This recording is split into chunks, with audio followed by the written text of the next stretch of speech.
Imagine you are standing at the edge of eternity.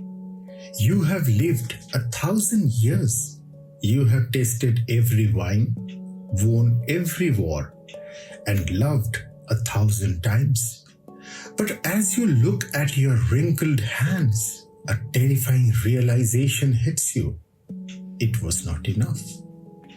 The hunger inside you is as fresh as a teenager's, but your body is a decaying cage. What would you give to be young again? Would you trade your kingdom, your soul, or would you do the unthinkable and steal the youth of your own child? Today, we dive into the life of King Yayati, the man who tried to cheat the second law of thermodynamics. He tried to reverse the entropy of time only to discover that the abyss of human has no bottom.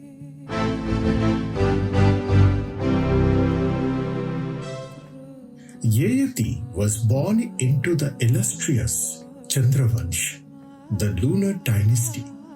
He was the son of King Nahusha, a man so powerful he was once invited to rule heaven itself when Indra went into hiding. But power is a poison. Nahusha grew so arrogant that he forced the 7 sages to carry his palanquin, eventually being cursed to live as a python for 10,000 years. Yayati inherited a throne built on both glory and a curse. Early in his life, he was the perfect king. He was a master of the Vedas and a conqueror of the 4 directions. But his character had a hidden flaw, a desperate need for validation and a wandering heart. This led him to the 2 women who would define his tragedy. Devyani, the daughter of great sage Shukracharya, and Sharmishtha, a princess turned maid.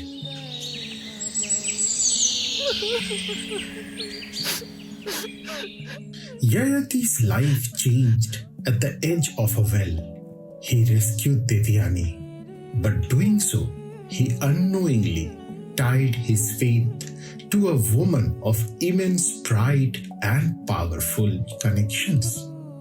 Devyani's father, Shukracharya, was the guru of the Asuras, the man who held the secret of Sanjeevani Vidya, the power to bring the dead back to life. Yayati married Devyani, but his eyes wandered to Sharmishtha, who had been forced into servitude by a royal feud. In secret, Yayati fathered children with both. When Devyani discovered the betrayal, her rage didn't just break the marriage, it broke the laws of nature. She went to her father, the great sage, in a moment of blinding fury. Shukracharya looked at the vibrant, powerful Yayati and uttered the most terrifying curse in history. You value your youth so much that you use it to betray, then lose it now.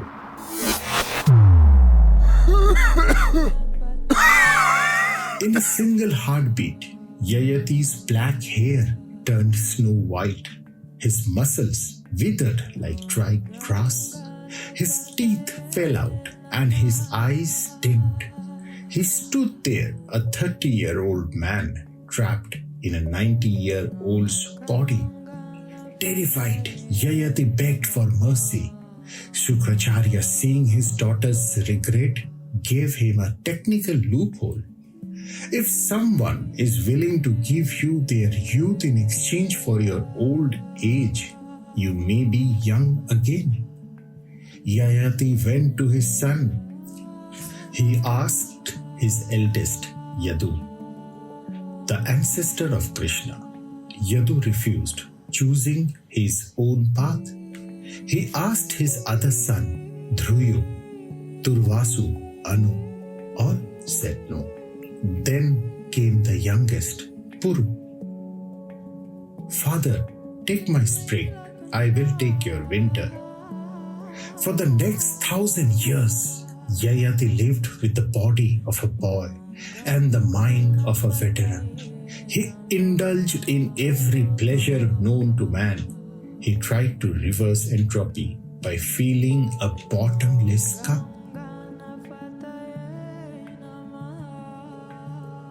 After a millennium of indulgence, Yayati sat in his garden. He realized something that engineers of the soul have known for ages. He said, "Desire is never quenched by enjoyment. It is like pouring butter into a fire.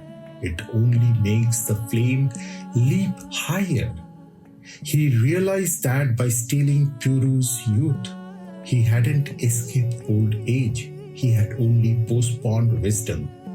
He returned the youth to Puru and walked into the forest, finally accepting the decay he had fought for so long.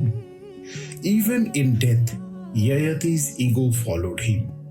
He ascended to heaven, but because he boasted about his virtues, he was cast out.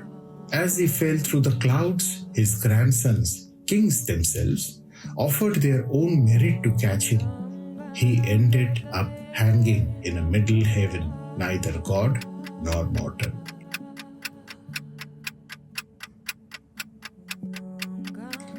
Yayati's story is a warning for our modern age. We chase anti-aging, more wealth, more content, more growth. All attempts to reverse the entropy of our own dissatisfaction. But as Yayati learned after 1,000 years, the only way to truly reverse the chaos is to let go of the hunger for more and appreciate the now. Yadu, the son who refused, became the root of the Yadavas, eventually leading to the birth of Krishna. Puru, the son who sacrificed, became the root of the Pauravas, the ancestors of the great Bharat war. One son chose the freedom of the soul, the other chose the duty of the bloodline. And the father? He became a legend that reminds us time is not something to be conquered.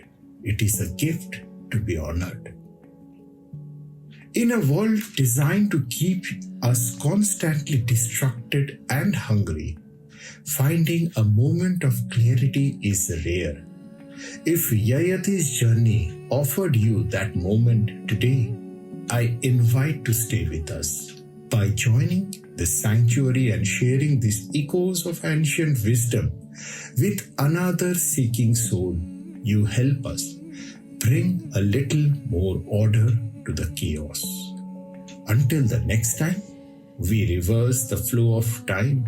Stay mindful.